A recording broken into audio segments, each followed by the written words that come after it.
ते हिंदूंना म्हणाले होते हिंदू हा मलेरिया आहे भारताला लागलेला. उद्धव ठाकरे हे त्या पक्षाची पण वाट लावतायत, मराठी माणसाची वाट लावतायत. मराठी माणूस जागा झालेला ऑलरेडी, तुम्हाला खड्ड्यात टाकल्याशिवाय राहणार नाही. आता 200 पोलिसांचा फौजफाटा आला आणि आपल्या हिंदू लोकांना थांबवण्यात आलं. 106 क्रिमिनल केसेस करण्यात आले. मराठी माणसाने कुणाच्याही भूलथापांना बळी पडायचं नाहीये. आज आम्ही इथे आलो की हा जो खासदार, हा वरळीकरांनी, हा दक्षिण मुंबईनी जो खासदार निवडून दिला तो कसा आहे त्याचे कपडे फाडण्यासाठी आणि तो कसा आहे हे सांगण्यासाठी आम्ही इथे आलो आहोत. आपण या भारतात राहतो, या भारतामध्ये आपल्याला मंदिरावर पूजा करायची तर आपल्याला परमिशन घ्यायला लागते. तमिळनाडूमध्ये एका मंदिरामध्ये कार्तिकेय अमावस्येला दीप प्रज्वलन करायचं असते. तिथल्या काही मुस्लिम संघटनांनी त्यांना आक्षेप घेतला आणि तो घेतलेला आक्षेप तिथल्या सीएमनी, जे तामिळनाडूचे स्टॅलियन म्हणून सीएम आहेत, ते हिंदू विरोधी आहेत. ते हिंदूंना म्हणाले होते हिंदू हा मलेरिया आहे भारताला लागलेला.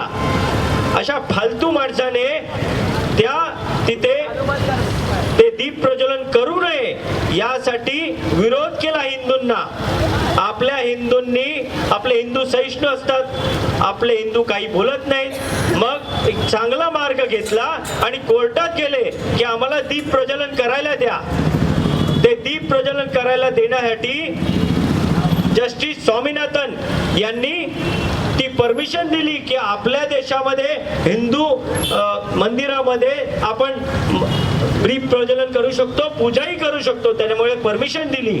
तुम्हाला सांगतो लोको, आपण भारतामध्ये राहतो, तमिळनाडूमध्ये ज्या दिवशी हे दीप प्रज्वलन करायचं होतं त्या दिवशी 200 पोलिसांचा फौजफाटा आला आणि आपल्या हिंदू लोकांना थांबवण्यात आलं. 106 क्रिमिनल केसेस करण्यात आले.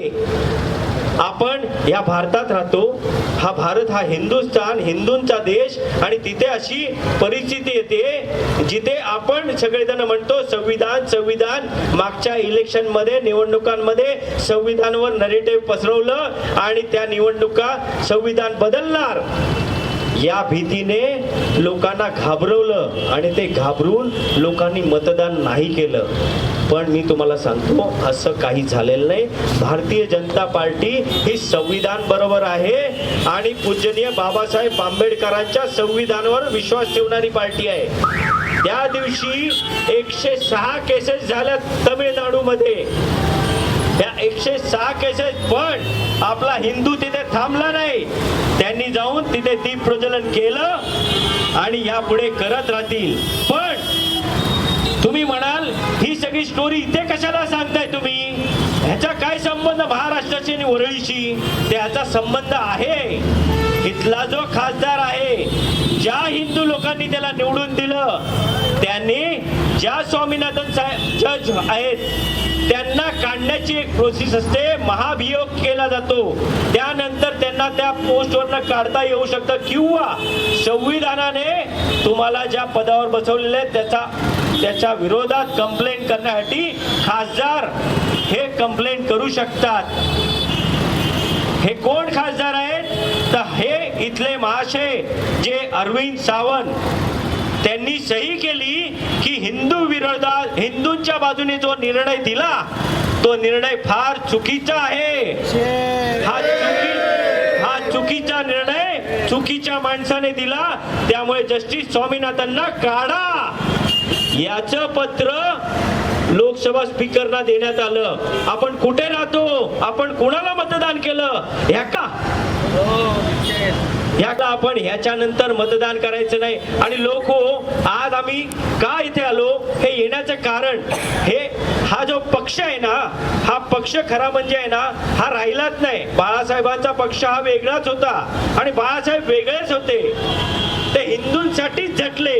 पण उद्धव ठाकरे हे त्या पक्षाची पण वाट लावतायत, मराठी माणसाची वाट लावतायत. आज सगळीकडे पोस्टर लावत फिरलेत, मराठी माणूस जागा हो. मराठी माणूस जागा झालेला ऑलरेडी, तुम्हाला खड्ड्यात टाकल्याशिवाय राहणार नाही आता. तुम्ही या पद्धतीचं राजकारण एका देश पातळीवर हिंदू विरोधी द्यायचं आणि वरळी किंवा दक्षिण मुंबई अशा ठिकाणी मराठी बद्दल बोलायचं, हे सगळं आता चालणार नाही. हे आम्ही खपवून घेणारच नाही.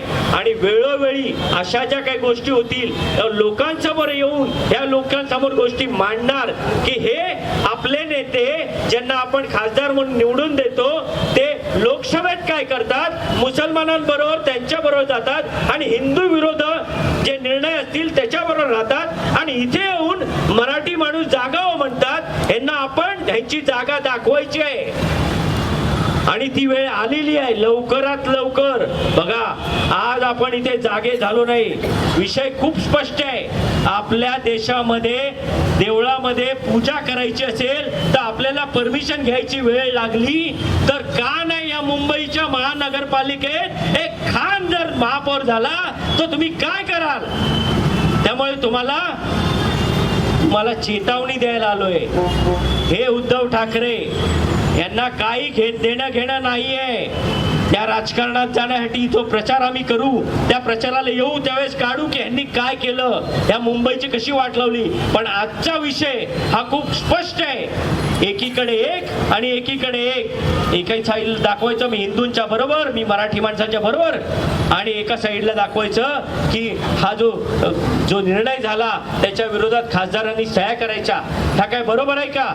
त्याच्यामुळे आज हा निषेध करण्यासाठी हा जो खासदार अरविंद सावंत याचा निषेध करण्यासाठी हा वरळी नाक्यावर आम्ही जमा झालेलो आहोत. त्याच्यामुळे मी मराठी माणसाला आश्वासन करतो की तुम्ही जागे राहा. हे आता अतिशय पोस्टर पण लावलेले आहेत सगळ्या ठिकाणी. त्याच्यामुळे मराठी माणसाने कुणाच्याही भूलथापांना बळी पडायचं नाहीये. स्वतःचे डोळे उघडे ठेवायचे आहेत, कान उघडे ठेवायचे आहेत आणि हिंदूंसाठी काम करायचंय आपल्याला. महापौर खान नको. त्याच्यामुळे हा निषेध करण्यासाठी आपण इथे जमलेलो होतो.